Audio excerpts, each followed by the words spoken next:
기후변화를 넘어 기후위기가 계속 진행되고 있는 상황. 크리스천들은 환경 문제를 어떻게 바라보면 좋을까요? 최근 기독교적인 시각에서 환경 문제를 바라볼 수 있도록 도와주는 온라인 과정이 시작됐는데요. 조준하 기자가 취재했습니다.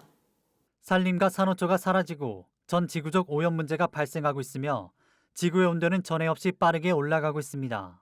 크리스천들이 기독교적 시각으로 이 같은 환경변화, 기후위기를 바라볼 수 있도록 돕기 위해 기독교 환경교육센터 산림에서 온라인 강좌 성서와 환경을 개강했습니다. 신학을 우리가 당면한 삶의 문제에 대한 반응이라는 차원에서 고려해 봤을 때에 환경이라는 주제는 교회에서 그냥 지나칠 수 없는 우리가 지금 경험하고 있는 우리 인간의 인생의 최대 문제 중에 하나인 것이라고 저는 생각합니다.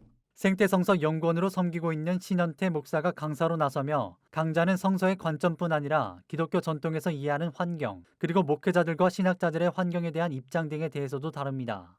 기독교 안에서 환경에 대한 통일된 한 가지 입장만 존재하는 것은 아닙니다. 교회가 환경과 관련해서 신학적인 입장을 내기가 어려운 이유 중에 하나는 환경과 관련된 문제에 있어서 너무나 다른 시각이 기독교 안에 존재해 있기 때문입니다. 환경과 자연은 크리스천들이 사랑해야 하는 이웃이라고 주장하는 목회자가 있는 반면 오히려 환경운동이 비기독교적인 행동이라고 주장하는 목회자도 존재합니다.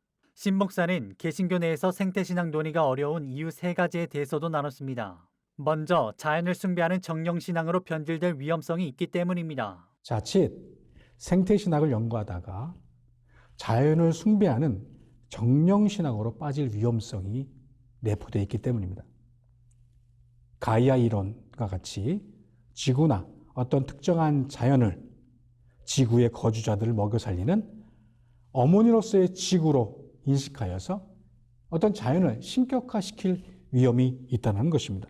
이 밖에도 생태신학의 경우 진보 진영에서 먼저 논의가 이뤄져 주류 정통신학과의 대립관계로 이해되는 점도 하나의 이유입니다. 또한 성경 본문에 내재된 세상과 생태계, 자연 등에 대한 일관되지 않는 것처럼 보이는 모호성은 생태신학 논의를 어렵게 하는 부분이기도 합니다.